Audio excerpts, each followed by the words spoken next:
Hey guys, welcome back to my YouTube channel. तो आज हम अपोथी सीरीज को फिर से कंटिन्यू करने जा रहे हैं। तो जैसे कि हमने प्रीवियस एपिसोड में देखा था, ईस्टर्न एम्पायर टाई बोल रहा होता है कि कुछ अदर शोर में हुआ है इस टाइम पे, वो रुकेंगे नहीं। अब वो सब कुछ डिस्ट्रॉय करना चाहते हैं, वो खुद ब खुद अदर शोर को खत्म कर देना चाहते हैं। तो एपिसोड नंबर 660 की स्टार्टिंग होती है। हमें फिर हेवनली कल्टीवेशन पैलेस का सीन दिखाया जाता है। लुजंग बोलता है कि चलो चलते हैं और क्योटिक सोर्स ग्रेट वर्ल्ड के लिए तैयारी करते हैं। जुन बोल रही होती है हम प्रिंसेस को बाय तो करते हैं पहले और एम्प्रेस को भी। तभी हम प्रिंसेस वहां पे आ जाती है और बोलती है कि जुन, मूनिंग, लूशु, तुम्हें जाने की कोई जरूरत नहीं है। लुजंग बोलता है कि ऐसा लग रहा है कि तुम ठीक हो गए हो। प्रिंसेस ऐसे शर्मा के बोल रही होती है कि हाँ, मुझे सब कुछ याद आ गया और तुम्हें चिंता करने की कोई जरूरत नहीं है कॉन्क्यूबाइन क्वीन से, क्योंकि जो मेरी मदर है वो तुम्हें प्रोटेक्ट कर लेंगे। लुजंग बोलते तुम बताओ तुम क्या सोचते हो सारे। जुन बोलती है कि अगर मैं तुम्हें सही से बताऊं तो मैं नहीं छोड़ के जाना चाहती हूँ। मूनिंग भी बोल रही होती है कि एक्चुअली मैं भी यहीं पे रुकना चाहती हूँ। लूशु बोलती है हाँ। लुजंग देख रहा होता है, फिर बोलता है ठीक है ठीक है। तो फिर हम सब कुछ प्रिंसेस फेंगे के ऊपर छोड़ देते हैं। प्रिंसेस से हंस रही होती है, लुजंग वहां से चल पड़ता है। प्रिंसेस सोच रही होती है कि लुजंग मैं तुम्हें क्योटिक सोर्स ग्रेट वर्ल्ड में मिलती हूँ। वो मतलब ब्लश मार रही होती है, शायद हो गया कुछ इसको।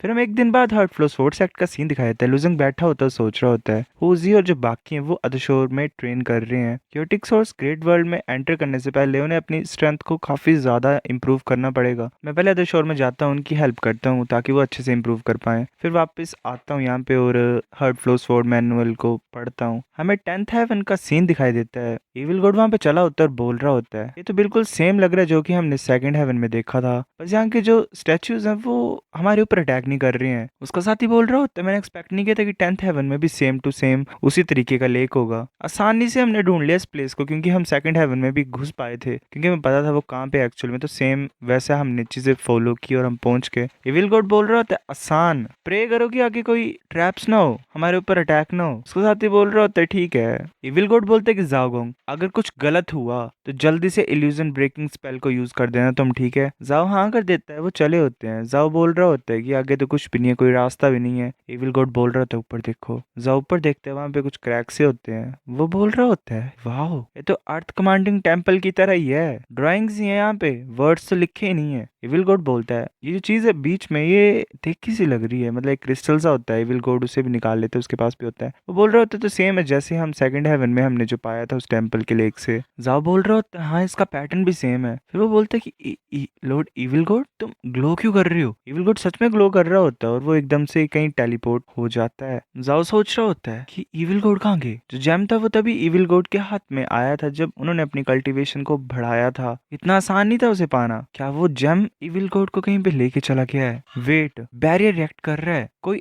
आ रहा है। हमें मदर वर्ल्ड के 33 केव हेवन का सीन दिखाया जाता है। वहां पे जाओ और इविल गॉड बैठे होते हैं, एक्चुअल में वहां से बैठ के अदर शोर में गए होते हैं। वहां वो लड़की आ जाती है और बोलती है कि कितनी ज्यादा अच्छे से प्रैक्टिस कर रहा है, ये हमेशा अदर शोर में होता है। तभी जा उठ जाता है और बोलता है कि लॉर्ड शनचा, लॉर्ड इविल गॉड मिसिंग हो गए, मतलब गायब हो गया अदर शोर में, शायद वो खतरे में भी हो सकते हैं। शन बोल रहे थे क्या खतरा। वो हंसती है और बोलती है कि ये खुद खतरा है, ये दूसरों के ऊपर खतरा डालता है, शांत हो जाओ तुम। शन ऐसे ही इविल गॉड को टच करने लगी होती है और वो सोच रही होती है कि बिल्कुल सेम हो रहा, सेम एक्स्ट्राऑर्डिनरी टैलेंट किस्मत से मिली हूं मैं इसे। वो कुछ ऐसे ही आगे बोलने लगी होती है, तभी इविल गॉड उसके हाथ को पकड़ लेता है और बोलता है कितने पास आना ठीक है, पर तुम्हें सच में मुझे टच करने की जरूरत थी, तो इस तरीके की वुमेन हो तुम। शैन बोल रही होती है हंसते हुए, मैं अगर ऐसा बोल लूंगा मैं तुम्हें टेस्ट कर रही थी, तो काफी अच्छी प्रोग्रेस की है तुमने, इस रेट से तुम 13th हेवन में पहुंच जाओगे उससे पहले कि chaotic source great world open हो। इविल गॉड बोल रहा होता है कि तुम्हारी असिस्टेंट्स काफी काम में आई मेरी। शैन बोलती है कि ये वो एसेंस है जो डीमन स्नेक तुमने मारा था, इसको मैंने रिफाइन कर दिया है, अगर तुम इसे एब्जॉर्ब करोगे तो तुम्हारी फिजिकल बॉडी काफी ज्यादा ताकतवर बन जाएगी। एविल गॉड उसे एब्जॉर्ब कर लेता है और बोलता है कि वाह, इफेक्ट तो काफी ज्यादा जल्दी हुए, शुक्रिया। शैन बोलती है नेक्स्ट चलो टेस्ट लेते हैं तुम्हारा। वो अपनी एनर्जी से काफी ज्यादा स्केलेटन सोल्जर बना देती है और उन सभी को इविल गॉड की तरफ भेज रही होती है। इविल गॉड बोलता है टाइम है नए वेपन को ट्राई करने का। वो एक नई सी स्वॉर्ड को निकालता है और ब्रोकन ब्लेड स्लैश को यूज करता है। उसका जो स्लैश होता है वो दो स्केलेटन्स को काफी ज्यादा आसानी से काट देता है, पर वो स्केलेटन्स फिर जुड़ जाते हैं। वो इविल गॉड की तरफ आ रहे होते हैं। इविल गॉड बोलता है कि तुम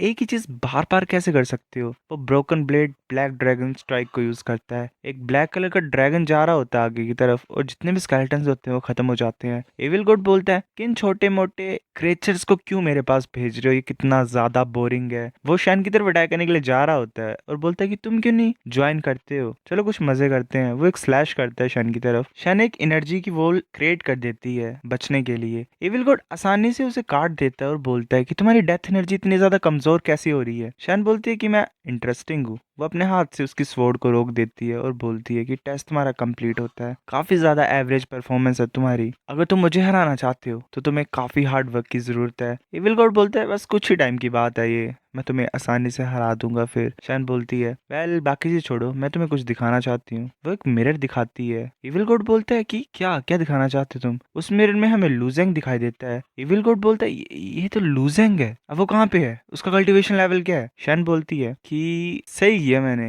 एयर माइस क्लैन के पास अच्छी इन्फॉर्मेशन थी, तुम्हारा क्रिएटर काफी ज्यादा कमाल का है। उसने पहले डाउसफोर्ड पैलेस को ज्वाइन किया, फिर वो डायरेक्टली वन स्काई पैलेस में पहुंच गया। वहां से काफी ज्यादा प्रोग्रेसली वो स्मूथ कर रहा था। मेरे को ये भी है कि उसने किसी इन्फ्लुएंशियल बंदे की आंखों में वो आ गया था और वो आसानी से प्रोग्रेस कर पाया। वो सब कुछ देख रहे होते हैं मिरर में जो एक्चुअल में लूजेंग ने किया होता है। इविल गॉड बोल रहा होता है कि वन स्काई पैलेस ये उनमें से एक फोर्स नहीं है जो कि काफी ज्यादा पावरफुल है इंसानों की। चैन बोल रही होती है कि ये बुरी बात है कि एयर माइस क्लैन अंदर का पता नहीं लगा सकती है, मुझे बस इतना पता है कि उसने हर्ट फ्लोस फोर्स एक्ट को ज्वाइन किया है और वहां पे उसे स्पेशल अटेंशन मिल रहा है। और रही बात उसकी कल्टीवेशन लेवल की, तुमसे तो नीचे है ही नहीं, और ऊपर से बात यह है कि उसने तुम्हारे जैसे इंसान को बनाया है। इविल गॉड हंसता है। शन जाते हुए बोल रही होती है कि तुम्हारा वेलकम, क्योंकि मैं तुम्हें न्यूज सुनाई लूजेंग की। नेक्स्ट टाइम जब मैं आऊंगी तुम्हारे पास तो मैं हेल्प कर दूंगी तुम्हारी रिबर्थ लैंड से तुम्हें छुटकारा दिलाने के लिए। जाओ बोल रहा होता है कि इविल गॉड क्या सोच रहे होंगे, मतलब आप गए कहाँ थे। और इविल गॉड बोल रहा होता है मैं एक डायमेंशन में गया था, वो हमारी कॉम्प्रिहेंशन से भी ज्यादा था, मतलब वो एक ऐसी चीज लाया था उस डायमेंशन से, असली ट्रेजर था वो सोच रहा होता है कि तुम भी क्योटिक सोर्स ग्रेट वर्ल्ड में जाओगे है ना,